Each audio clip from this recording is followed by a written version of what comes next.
Dr. Francisco Assunção, psiquiatra de infância e adolescência. Dr. Francisco, quando uma criança nasce, ela já pensa? A gente tem uma ideia muito ruim de que a criança nasce mais ou menos pronta, e isso não é verdade. Por mais que nós pensemos que a questão genética seja importante, e é, né? A criança nasce ainda muito pouco pronta. Aliás, se nós pensássemos em termos de animais, a espécie humana é que tem os piores filhotes, né? Porque ela demora muito, essa criança, para conseguir a sua autonomia. Se você imaginar que um cavalo anda depois de 2, 3 horas, um filhote humano demora 1 ano. Então ele não nasce pronto. Ele nasce com uma potencialidade que, em função do investimento ambiental, vai fazer com que ele se construa. E isso talvez seja a coisa mais interessante do humano. Porque nessa construção, ele é maleável e essa maleabilidade pressupõe que ele se adapte. Quando a gente fala adaptação, não é adaptação de ser bonzinho, né? É adaptação de sobrevivência. Então a espécie humana é uma espécie que, por ser muito flexível, se adapta com facilidade. Só que essa flexibilidade exige que esse bichinho tenha durante muito tempo uma fragilidade muito grande. E precise, portanto, de muitos cuidados. Com certeza. E uma boa parte das coisas que nós estruturamos são cuidados que visam manter esse bichinho. Porque senão a gente fica trabalhando sempre com questões que aparentemente são éticas, morais. Não, elas são questões de sobrevivência. Né? Quando, por exemplo, nós falamos de família, nós falamos de uma instituição destinada a fazer esse bichinho crescer e continuar vivo. Porque ele é muito frágil. Um rato mata um bebê humano, um rato grande. Um cachorro mata um bebê humano, uma coruja mata um bebê humano. Eles não precisam nem grandes predadores. Predadores médios matam um filhote humano. Então essa família, ela tem na sua base a subsistência desse bichinho. Até que ele passe por todas as etapas para atingir aquilo que ele tem de mais característico.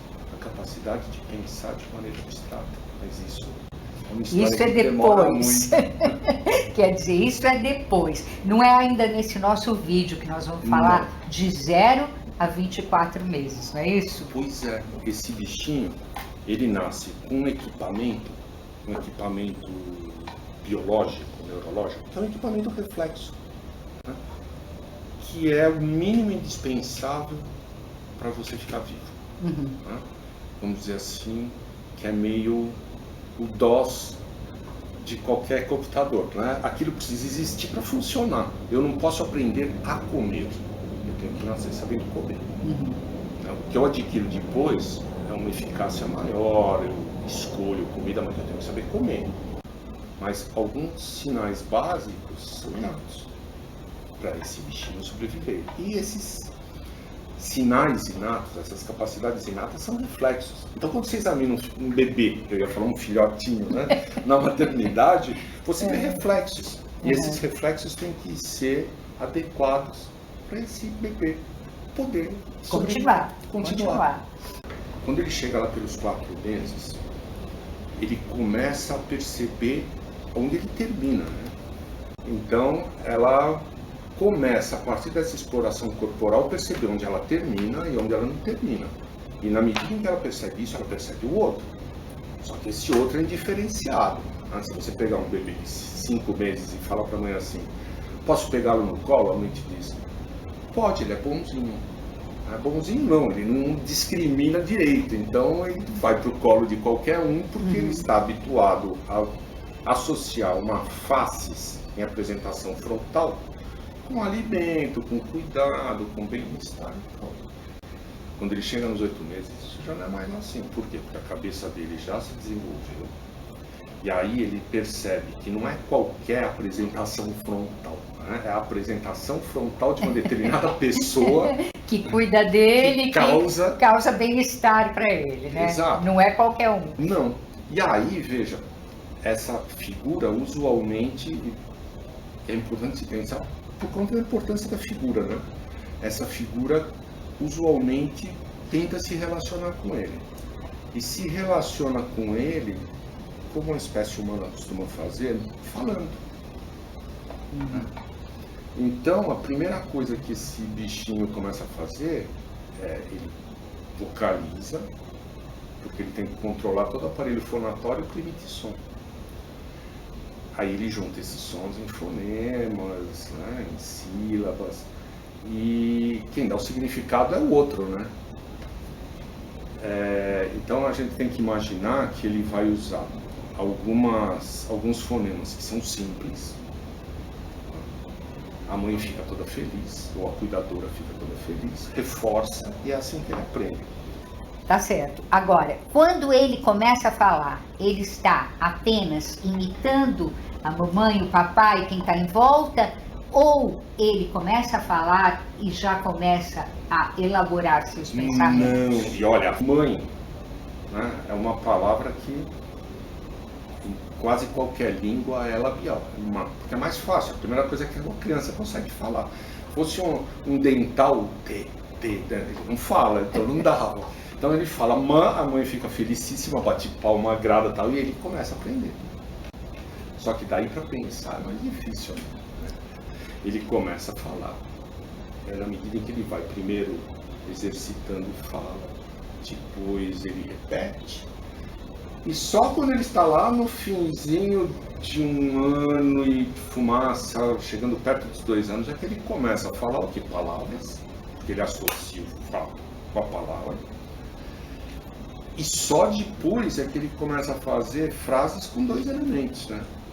Que na verdade é sujeito e verbo. Nenê quer. Dá nenê. Ele não monta sujeito, predicado, objeto. Mas não. aí ele já sabe o que ele quer. Aí ele já está começando a fazer um salto e vai mudar de estado, vamos dizer assim. Se você pegar um bebê até mais ou menos 18 meses, ele está naquilo que 18 meses, 24 meses, ele está naquilo que a gente chama, que alguns autores chamam de sensório motor. Por quê? Porque entra a informação via sensório, isso é uma resposta motora. Bom, primeiro reflexa, depois cada vez mais elaborada. Mas é uma resposta motora pura, né? Quando ele chega lá pelos 24 meses, não, aí ele começa a montar um sistema simbólico. E aí ele dá um salto. Aí ele não está mais no sensório motor. Esse sistema simbólico é importante por quê? Porque ele começa a trabalhar, como eu falei, com símbolo. E o símbolo é a coisa que vai favorecer para a espécie ficar viva. Um símbolo representa algo. Exatamente por isso eu posso acessar um problema na ausência da presença dele. Então é o símbolo que me permite acessar um problema sem ter o fato. E, portanto, permite com que tudo aquilo que no sensório motor, para eu resolver o problema, eu teria que fazer, eu passo a fazer aqui. E na medida em que eu faço aqui, tem uma coisa que é fundamental, que é eu diminuo o tempo de resposta. Porque aqui eu processo informação mais rápido do que se eu tiver que fazer motor. O tempo que eu tenho para resolver um problema, na natureza, é o tempo que eu tenho para fugir e atacar o CP. Eu não posso falar para o jacaré assim, espere que eu penso lentamente. Eu vou no meu tempo com Existe você, não isso. dá, né? Então isso só existe com sistemas de proteção muito claros. Então quando você avalia um bebê nesse período de 0 até 24 meses, esse desenvolvimento é importante porque te permite fazer determinadas predições. Óbvio que não com 100% de certeza, mas que te permitem ver quais os pontos fortes e fracos desse bebê e no que você vai trabalhar. Porque é isso que vai fazê-lo conseguir se adaptar e sobreviver. Embora a gente não viva na floresta, mas os mecanismos de adaptação são difíceis. E se você for pensar, nós estamos falando daquilo que é a característica básica da espécie, que é trabalhar com símbolos e processamento de informação. Portanto, como nós estamos falando da vida mental da criança, isso aqui é o mais importante. Porque para a espécie humana, ela não privilegia aspectos motores, embora sejam importantes, mesmo aspectos sensoriais, mas os aspectos de processamento de informação e de cognição são básicos. São exatamente o grande diferencial da espécie. Bom, então respondendo lá a minha primeira pergunta, essa criança vai demorar bastante para começar a pensar. Pelo menos esses 2 primeiros anos, eles são precursores do pensamento. Tem um autor que é o Piaget, que ele fala assim: nesse momento a criança tem uma inteligência sem pensamento, ela é predominantemente motora. Que interessante isso, né? Ter uma inteligência sem pensamento. Mas veja, é interessante porque por causa que ela resolve os problemas, muitas vezes por tentativa e erro. A tentativa e erro demora mais do que quando eu planejo. E muitos animais resolvem por tentativa e erro. Se você pegar um chimpanzé, ele emenda 3 varetas para pegar uma banana. Lógico. Uma criança... Mas ele não está pensando, né? Ou se pensa, não é ele simbólico. Exatamente, ele está resolvendo. Está resolvendo um problema. Que é parecido quando o bebê empurra a cadeira para subir na cadeira, para subir na mesa, para cair antes de pegar o que ele quer no armário, né? Ele não tem a habilidade motora de chimpanzé, mas o raciocínio é parecido. Ele resolve um problema, mas ainda sem pesar consequências, isso vai aparecer mais tarde, sem trabalhar com as melhores hipóteses, isso vai ser algo que vai se desenvolver bem mais tarde. E dependendo dessa interação com o ambiente. Ok, paramos nos 24 meses, né? No próximo vídeo nós vamos dos 24 meses para frente. É isso, Isabel? É isso.